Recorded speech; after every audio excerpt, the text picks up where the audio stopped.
لوگوں کے سامنے ہاتھ پھیلانا چھوڑ دو۔ جو انسان نماز عصر کے بعد یہ آیت 7 بار پڑھتا ہے اس کا گھر دولت سے بھر جاتا ہے۔ ناظرین کرام، جو انسان یہ آیت 7 بار پڑھے اللہ پاک اس کو وہاں سے دولت اور رزق عطا کرتے ہیں جہاں سے اس نے کبھی سوچا بھی نہیں ہوتا۔ میرے وہ بہن بھائی جن کے گھروں میں بہت زیادہ غریبی ہے، جن کے مالی حالات خراب ہیں، گھر میں رزق میں تنگی آ چکی ہے اور گھر میں کہیں سے پیسہ نہیں آ رہا، جن کے ہاتھوں میں پیسہ نہیں ٹکتا، جیب پیسوں سے خالی ہے، اور جن کو کوئی بڑے سے بڑا مسئلہ پیسوں کے حوالے سے درپیش ہے اور وہ کہیں سے مدد مانگ رہے ہیں لیکن کہیں سے بھی ان کا مسئلہ حل نہیں ہو رہا، تو خاص طور پر وہ لوگ یہ وظیفہ لازمی کر لیں، انشاءاللہ ان کے تمام مسائل حل ہو جائیں گے۔ محترم ناظرین، اللہ تعالیٰ نے انسان کو دنیا میں آزمائش کے لیے بھیجا ہے، اور ان آزمائشوں میں سے ایک بڑی آزمائش مال و دولت کی کمی اور غربت ہے، لیکن اسلام نے نہ صرف اس مسئلے کی حقیقت کو بیان کیا ہے بلکہ اس سے بچنے اور نجات پانے کے لیے بھی واضح اور مؤثر رہنمائی فراہم کی ہے۔ قرآن مجید اور احادیث نبویہ صلی اللہ علیہ وسلم میں محتاجی سے بچنے کے کئی روحانی، عملی اور اخلاقی طریقے بیان کیے گئے ہیں جن پر عمل کر کے انسان دنیا میں عزت کے ساتھ زندگی گزار سکتا ہے اور آخرت میں بھی سرخرو ہو سکتا ہے۔ تو ہمارا آج کا وظیفہ بھی غربت اور تنگدستی میں ہاتھ پھیلا کر مانگنے کے بجائے ایک آیت کو 7 بار پڑھنے کا وظیفہ ہے۔ جو اس آیت کو 7 بار پڑھ لیتا ہے اللہ تعالیٰ اس کو کسی کا محتاج نہیں ہونے دیتا، اور جو اللہ تعالیٰ کے دیے ہوئے پر شکر ادا کرتا ہے تو اللہ تعالیٰ اس کو مزید عطا فرماتا ہے، اور جو صبر سے کام لیتا ہے اور ان وظائف کو، ان اعمال کو اپنی زندگی کا حصہ بنا لیتا ہے تو اللہ تعالیٰ اس کی محتاجی کو دور کرتے ہوئے اس کی ہر خواہش کو پورا کر دیتا ہے، اس کو مال و دولت، رزق وافر مقدار میں عطا کرتا ہے، اور اس کو کسی کے آگے ہاتھ پھیلانے کی ضرورت نہیں پڑتی۔ تمام تعریفیں اور شکر اس ذات کا جس نے ہمیں ایک اور دن اپنی عبادت کے لیے عطا فرمایا۔ آج کے اس عظیم دن میں اللہ رب العزت کا فضل حاصل کرنے کے لیے اور اس کا شکر ادا کرنے کے ساتھ ساتھ اس کی عبادت میں مشغول رہنا چاہیے، اور اس کی عبادت کرنے کے کئی طریقے ہیں۔ انسان دل میں اللہ کا ذکر کر کے بھی اس کی عبادت کر سکتا ہے، زبان سے کلمات ادا کر کے بھی اس کی عبادت کر سکتا ہے، نماز پڑھ کر، قرآن پڑھ کر بھی اس کی عبادت کر سکتا ہے، اللہ تعالیٰ کی مخلوق کی خدمت کر کے بھی اس کے فضل کا حقدار بن سکتا ہے، کیونکہ مخلوق خدا کی خدمت کرنا یا کسی بھوکے کو کھانا کھلانا یہ بھی عبادت میں شمار ہوتا ہے۔ تو اللہ تعالیٰ کی مخلوق کی خدمت، اس کے ذکر و اذکار، اس کے نام کی تسبیحات کر کے اللہ تعالیٰ کا قرب حاصل کیا جائے تو ہمارا آج کا وظیفہ ایسے ہی ایک آیت کو 7 بار پڑھنے کا عمل ہے، جس کا ورد کر کے اس کا فضل اور اس کا قرب حاصل کرنے کا بہت ہی بہترین وظیفہ ہے۔ بھائیوں اور بہنوں، اس آیت کو بتائی گئی طریقے اور ترتیب کے مطابق پڑھنے سے انسان کی تمام مالی تنگدستی، رزق کے حوالے سے پریشانیاں، تمام مصیبتیں، غربت، دکھ، درد سب دور ہو جاتا ہے۔ انسان پر جو مصیبت آتی ہے، چاہے بیماری کی صورت میں ہو یا غربت کی شکل میں ہو، چاہے کاروباری پریشانی ہو یا خاندانی لڑائی جھگڑے ہوں، بڑوں کا دکھ اور صدمہ ہو، ہر قسم کی مصیبت اس کے گناہوں کی وجہ سے آتی ہے۔ اس لیے ہمیں فوری طور پر سچی توبہ کرتے ہوئے اللہ تعالیٰ سے معافی مانگنی چاہیے، کیونکہ اللہ تعالیٰ توبہ کرنے والوں سے محبت کرتا ہے اور توبہ کرنے والوں کی پریشانیوں اور مصیبتوں کا ازالہ کر کے اسے خوشحال بنا دیتا ہے۔ ناظرین، انسان میں گناہوں اور غلطیوں کی جانب رغبت کا میلان موجود ہے۔ انسان کو نفس گناہوں میں مبتلا کرنے کی کوشش کرتا رہتا ہے، جس سے سلیم الفطرت انسان کسی گناہ یا غلط کام کا ارتکاب کرتا ہے۔ وہ یہ جان رہا ہوتا ہے کہ وہ غلط کام یا ظلم و زیادتی کر رہا ہے، وہ رسول اللہ صلی اللہ علیہ وسلم کے طریقے کی مخالفت کر رہا ہے اور اللہ کے فرامین سے بغاوت کر کے اس کے قہر اور غضب کو دعوت دے رہا ہے۔ یوں وہ اپنی دنیا اور آخرت دونوں کو تباہ اور برباد کر لیتا ہے، لیکن اس کے ساتھ شیطان کے وار خواہشات کا غلبہ، گناہوں کی عارضی لذت، دنیا کی چکا چوند، جھوٹی اور کھوکھلی عزت کا نشہ اس کو گناہ کے ارتکاب کی طرف لے جاتا ہے۔ گناہ کے ارتکاب کے وقت جب کبھی اس کا ضمیر گناہوں کو چھوڑنے کا کہتا ہے تو وہ یہ کہہ کر ضمیر کو بھی خاموش کروا دیتا ہے کہ ابھی تو بڑی عمر پڑی ہے، میں عنقریب توبہ کر لوں گا، اور اس طرح امیدوں اور خیالات سے دل کو بہلاوے میں رکھتا ہے، گناہوں کی گہری دلدل میں دھنستا چلا جاتا ہے۔ در حقیقت گناہ انسان کے حق میں نہایت خطرناک ہیں، اس سے دنیا اور آخرت دونوں برباد ہو جاتے ہیں، اور گناہ کا اثر جسم میں زہر کی طرح سرایت کر جاتا ہے۔ ناظرین، حضرت آدم علیہ السلام کو جنت سے نکالے جانے اور ابلیس کے ملعون ہونے کی وجہ بھی یہی گناہ کی نحوستیں تھیں۔ قوم نوح اور قوم عاد و ثمود کو بھی گناہوں کی وجہ سے ہی عذاب سے دوچار کیا گیا۔ گناہوں کے بے شمار برے نقصانات ہیں، اور صرف یہی نہیں بلکہ گناہوں کے بے شمار برے اثرات اور نقصانات ہیں جو کہ انسان کے ذہنی، جسمانی اور روحانی کردار پر بھی اثر انداز ہوتے ہیں۔ اور اس میں سب سے بڑا نقصان یہ ہے کہ گناہوں کے ارتکاب کی وجہ سے انسان کو نور الہی اور علم و عقل سے محروم کر دیا جاتا ہے۔ امام شافعی رحمۃ اللہ علیہ فرماتے ہیں کہ میں اپنے استاد سے کمزور حافظے کی شکایت کر رہا تھا تو انہوں نے مجھے ترک معاصی یعنی گناہ ترک کرنے کی نصیحت فرمائی، اور آپ نے یہ بتایا کہ اللہ ایک نور ہے اور اللہ کا نور گناہگار کو نہیں دیا جاتا۔ ناظرین کرام، گناہوں کا ایک اثر یہ بھی ہوتا ہے کہ انسان کی روزی اور رزق میں تنگی آ جاتی ہے۔ یاد رکھیے گا کہ حصول رزق اور فراخی معاش کے لیے ترک گناہ سے بہتر کوئی چیز نہیں ہے۔ اللہ رب العزت فرماتے ہیں کہ جو شخص اللہ سے ڈرتا ہے اور گناہوں سے باز آ جاتا ہے، اللہ اس کے لیے مشکلات سے بھی نکلنے کا راستہ پیدا کر دیتا ہے اور اسے ایسے رزق دے گا جہاں سے اس کا گمان بھی نہیں جاتا۔ انسان کے دل میں اللہ کی عظمت کم ہو جاتی ہے تبھی تو انسان گناہ کرتا ہے۔ بندہ گناہ کرنے میں کوئی یار محسوس نہ کرے تو دل پر پردہ پڑ جاتا ہے اور مہر لگ جاتی ہے۔ جب انسان اللہ کو بھول جاتا ہے تو اللہ انہیں برباد کر دیتا ہے، ذلت اور رسوائی ان کا مقدر ہو جاتی ہے۔ ناظرین، اللہ بڑا بے نیاز ہے جبکہ بندہ ہر لمحہ اس کا محتاج ہے، پھر وہ اللہ کے ذکر سے کیسے غافل رہ سکتا ہے؟ اگر غافل رہتا ہے تو یقین کیجئے اپنی جان پر خود ظلم کرتا ہے، کیونکہ اللہ تو اپنے بندے پر کبھی ظلم نہیں کرتا بلکہ لوگ اپنی جانوں پر خود ظلم کرتے ہیں۔ اس کا حال ایسا ہوتا ہے جیسے اس کے پاس تلوار تو موجود ہو مگر زنگ آلود ہو۔ گناہوں سے دل زنگ آلود اور مفلوج ہو جاتا ہے۔ نفس امارہ برائی کا حکم دیتا ہے اور خواہشات اور گناہوں سے قوی، دلیر اور درندہ صفت بن جاتا ہے جبکہ نفس مر جاتا ہے۔ ایسا شخص دنیا میں بھی اور برزخ میں بھی مر چکا اور آخرت میں بھی اس کے لیے کوئی چیز نہیں ہے۔ اگر وہ اللہ کو یاد کرتا ہے تو دل ساتھ نہیں دیتا، زبان ذکر کرتی ہے تو دل غافل ہو جاتا ہے۔ ہر آدمی جانتا ہے کہ ہر اچھے یا برے عمل کا رد عمل بھی ضرور ہوتا ہے۔ دنیا میں پیش آنے والے حالات پر سب سے زیادہ اثر انداز ہونے والی چیز انسان کے اچھے یا برے اعمال ہی ہیں، جن کا براہ راست تعلق اللہ تعالیٰ کی خوشنودی اور ناراضگی سے ہے۔ کسی واقعے اور حادثے کے طبی اسباب جنہیں ہم دیکھتے، سنتے اور محسوس کرتے ہیں، وہ کسی اچھے یا برے واقعے کے لیے محض ظاہری سبب کے درجے میں ہیں۔ سادہ لوگ حادثات اور آفات کو صرف طبی اور ظاہری اسباب سے جوڑتے ہیں اور پھر اسی اعتبار سے ان کو حوادث سے بچاؤ کی تدبیر کرتے ہیں۔ شرعی تعلیمات کی روشنی میں بحیثیت مسلمان ہمیں یہ اعتقاد رکھنا ضروری ہے کہ یہ سب کچھ اللہ تعالیٰ کے حکم اور امر سے ہوتا ہے، جس کا عقل اور حواس خمسہ کے ذریعے ادراک کرنے سے ہم قاصر ہیں۔ وحی الہی اور انبیاء علیہم السلام کے ذریعے اللہ تعالیٰ نے جزا اور سزا کا جو نظام ہمیں سمجھایا ہے وہ ہمیں غیبی نظام کے بارے میں آگاہ کرتا ہے۔ وہ یہ کہ کسی بھی واقعے اور حادثے کا اصل اور حقیقی سبب اللہ کی رضامندی یا ناراضگی ہے۔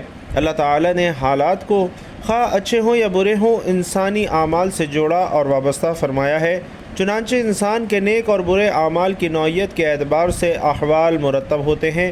صحت و مرض، نفع و نقصان، کامیابی اور ناکامی، خوشی اور غمی، بارش اور خشک سالی، مہنگائی، امراض، زلزلہ، طوفان، سیلاب وغیرہ۔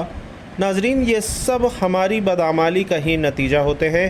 ان سب احوال کے ظاہری اسباب کچھ بھی ہو سکتے ہیں مگر حقیقی اسباب ہمارے نیک اور بد اعمال ہوتے ہیں۔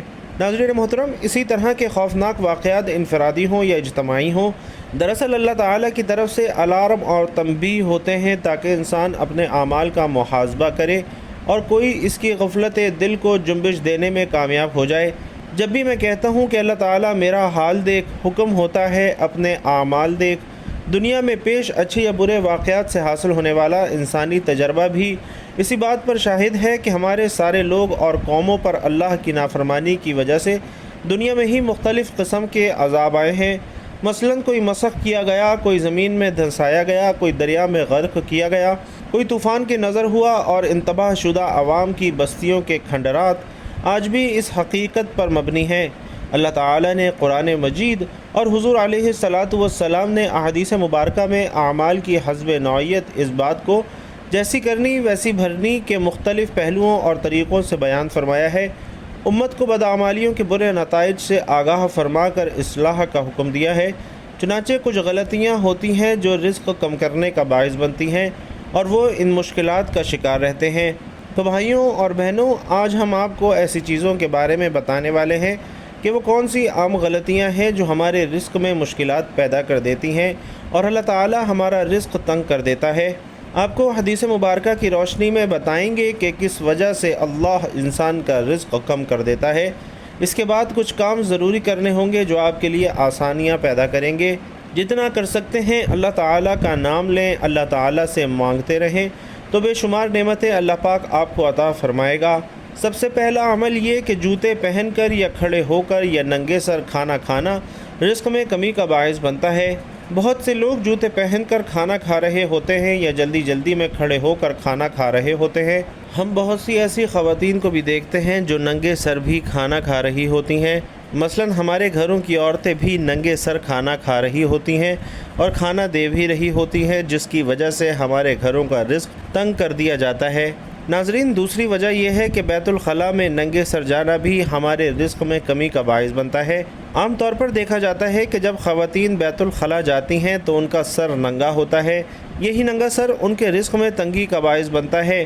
اس بات سے خواتین کو گریز کرنا چاہیے کیونکہ اس سے رزق میں تنگی پیدا ہو جاتی ہے۔ ایک زمانہ تھا جب مہمانوں کو رحمت سمجھا جاتا تھا، مگر آج کل کے دور میں مہمانوں کو زحمت سمجھا جاتا ہے۔ یہ عادت، یہ سوچ، یہ خصلت بھی گھروں میں، معاشرے میں رزق کی تنگی کا باعث بن رہی ہے، بلکہ بن چکی ہے۔ تو ہمیں چاہیے کہ مہمان کو رحمت سمجھیں، کیونکہ مہمان اللہ تعالیٰ کی طرف سے رحمت لے کر آتا ہے۔ بعض چیزیں چونکہ شریعت میں ہیں تو اس میں چونکہ ایسے مراحل آتے ہیں کہ ہر شخص اس کا متحمل نہیں ہو سکتا۔ تو ناظرین، یہ کچھ ضروری باتیں تھیں جو میں نے آپ سے عرض کی ہیں، انہیں سمجھیں اور ان پر عمل کریں۔ محترم ناظرین، آج کا وظیفہ پیارے کلام پاک سے ایک ایسی آیت کے پڑھنے کا وظیفہ ہے کہ جو اس آیت کو صرف 7 بار پڑھ لیتا ہے تو اس کے جتنے بھی مسائل ہیں، بڑی سے بڑی مشکل ہو، بڑی سے بڑی پریشانی ہو، آپ کی کوئی بھی حاجت ہو، مراد ہو، اس آیت کا وظیفہ پڑھ کر اللہ تعالیٰ سے جو بھی مانگیں گے انشاءاللہ اللہ تعالیٰ وہ آپ کو عطا کرے گا۔ آپ کو کسی سے مانگنے کی ضرورت نہیں پڑے گی، انشاءاللہ کسی کے سامنے ہاتھ پھیلانے کی ضرورت نہیں پڑے گی۔ تو ناظرین، عصر کی نماز کے بعد باوضو مصلی پر بیٹھ کر آپ نے سب سے پہلے نبی کریم صلی اللہ علیہ وسلم کی ذات اقدس پر درود پاک کا نذرانہ پیش کرنا ہے۔ درود پاک آپ چاہیں تو مختصر یعنی صلی اللہ علی محمد پڑھ لیں یا صلی اللہ علیہ وآلہ وسلم پڑھ لیں، لیکن یاد رکھیے کہ اگر آپ درود ابراہیمی پڑھتے ہیں تو یہ زیادہ فضیلت اور زیادہ افضل ہے۔ درود پاک پڑھنے کے بعد آپ نے سب سے پہلے اپنے خاص مقصد کی نیت کرنی ہے، اور جب آپ نیت کر لیں تو فوری طور پر آپ نے اعوذ باللہ من الشیطان الرجیم بسم اللہ الرحمن الرحیم پڑھ کر وظیفے کا آغاز کرنا ہے۔ جو انسان نماز عصر کے بعد یہ آیت 7 بار پڑھتا ہے اس کا گھر دولت سے بھر جاتا ہے۔ جو انسان یہ آیت 7 بار پڑھے اللہ تعالیٰ اسے وہاں سے دولت اور رزق عطا کرتے ہیں جہاں سے اس نے کبھی سوچا بھی نہیں ہوتا۔ تو وہ میرے بھائی بہن جن کے گھروں میں بہت زیادہ غربت ہے، گھر کے مالی حالات خراب ہیں، رزق میں تنگی آ چکی ہے، گھر میں کہیں سے پیسہ نہیں آ رہا، جن کے ہاتھوں میں پیسہ نہیں ٹکتا، جیب پیسوں سے خالی ہے، اور جن کو کوئی بڑے سے بڑا پیسوں کا مسئلہ درپیش ہے، وہ کہیں سے مدد مانگ رہے ہیں لیکن کہیں سے ان کا مسئلہ حل نہیں ہو رہا۔ انہوں نے کرنا یہ ہے کہ سب سے پہلے آپ نے درود پاک پڑھنا ہے۔ ایک بار خیر و برکت اور ثواب کی نیت سے میرے ساتھ بھی پڑھیے۔ اللہم صلی علی محمد وعلی آل محمد کما صلیت علی ابراہیم وعلی آل ابراہیم انک حمید مجید۔ اللہم بارک علی محمد وعلی آل محمد کما بارکت علی ابراہیم وعلی آل ابراہیم انک حمید مجید۔ اس کے بعد ناظرین، یہ خاص آیت جو کہ حضور صلی اللہ علیہ وسلم کے روضہ کی جالیوں پر لکھی ہوئی ہیں، اور یہ آیت اللہ تبارک و تعالی کی پسندیدہ آیت ہے۔ اس آیت کو پڑھ کر جو بھی اللہ پاک سے مانگا جائے وہ مل جاتا ہے۔ تو کرنا یہ ہے کہ جائے نماز پر بیٹھے بیٹھے آپ نے یہ عمل کرنا ہے۔ 7 مرتبہ قرآن پاک کی یہ آیت لا الہ الا اللہ الملک الحق المبین، لا الہ الا اللہ الملک الحق المبین، اس آیت کو آپ نے 7 مرتبہ پڑھنا ہے۔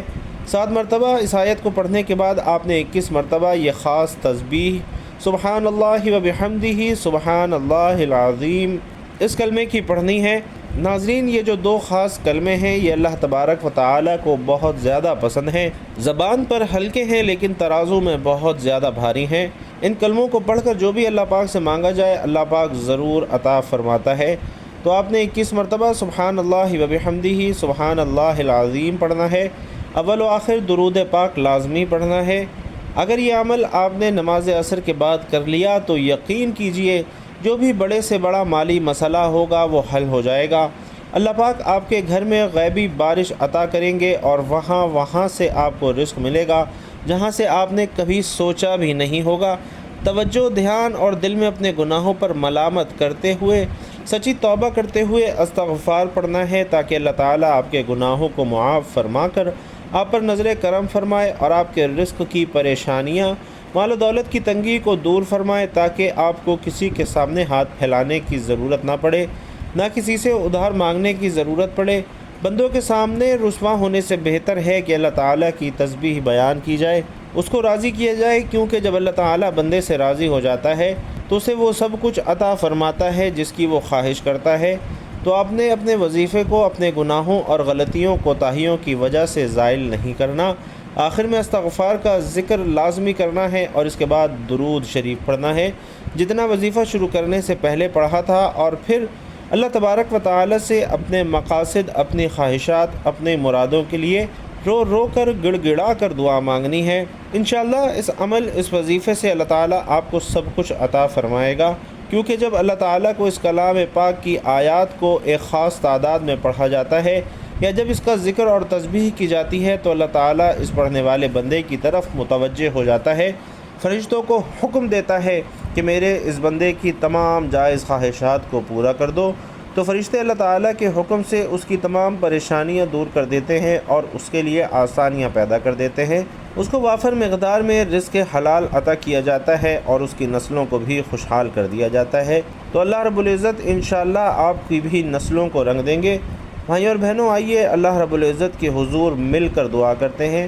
آپ سب بہن بھائیوں نے آمین ضرور کہنا ہے۔ یا اللہ، ہم اپنے اگلے پچھلے صغیرہ کبیرہ سبھی گناہوں، خطاؤں اور نافرمانیوں پر شرمندہ ہیں۔ ہم اپنے گناہوں، خطاؤں اور نافرمانیوں کی معافی مانگتے ہیں۔ اے اللہ رب العزت، ہم اپنے گناہوں سے توبہ کرتے ہیں۔ تو توبہ قبول کرنے والا، توبہ کو پسند کرنے والا ہے۔ ہماری توبہ قبول فرما اور ہمیں بخش دے۔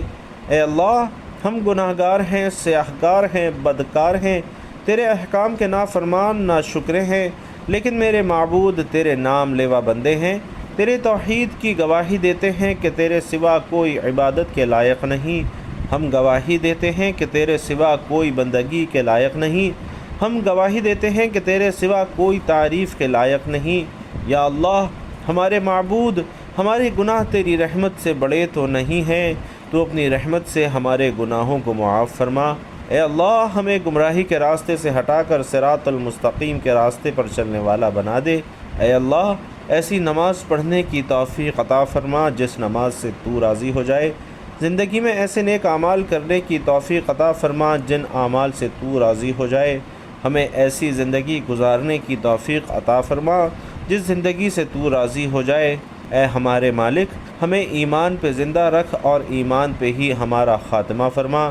ہمیں تیرے احکام کی فرما برداری کرنے والا اور تیرے پیارے حبیب جناب محمد مصطفیٰ صلی اللہ علیہ وسلم کے نیک اور پاکیزہ آداب کو اپنانے والا بنا دے۔ اے اللہ، ہماری پریشانیوں کو دور کر دے۔ جو بیمار ہیں انہیں شفائے کاملہ عاجلہ عطا فرما۔ جو بے اولاد ہیں انہیں اپنے خزانوں میں سے نیک اور صالح اولاد عطا فرما۔ جو صاحب اولاد ہیں ان کی اولاد کو ان کی آنکھوں کی ٹھنڈک بنا۔ اے اللہ، جن کے جو کام رکے ہوئے ہیں وہ پورے کر دے۔ اے اللہ، بچھڑے ہوئوں کو ملا دے۔ اے اللہ، شادی شدہ جوڑوں میں محبت اور خلوص پیدا کر کے ان کی زندگیوں میں برکت ڈال دے۔ اے اللہ، تمام لڑکے اور لڑکیوں کے نصیب اچھے کر دے۔ اے اللہ، جو قرض کے بوجھ تلے دبے ہوئے ہیں ان کا قرض جلد سے جلد ادا کروا دے۔ اے رب العزت، شیطان مردود سے ہماری حفاظت فرما۔ ہم سب کو حلال رزق کمانے کھانے کی توفیق عطا فرما۔ اور اے اللہ، تیرے پیارے حبیب محمد مصطفیٰ صلی اللہ علیہ وسلم نے تجھ سے جن جن خیر کی دعائیں کی ہیں ان تمام دعاؤں میں ہمارا بھی حصہ شامل فرما۔ تیرے پیارے حبیب صلی اللہ علیہ وسلم نے تجھ سے جن جن شرور سے پناہ چاہی ہے ان تمام شرور سے ہمیں بھی پناہ عطا فرما۔ آمین یا رب العالمین۔ بھائیوں اور بہنوں، آپ لوگوں نے بھی آمین ضرور لکھنا ہے۔ کسی ایک کی آمین بھی اللہ رب العزت کو پسند آ گئی تو ہم سب کی دعائیں قبول ہو سکتی ہے، اس لیے آمین لکھنا مت بھولیے گا۔ اللہ رب العزت آپ سب کا حامی و ناصر ہو۔ آمین یا رب العالمین۔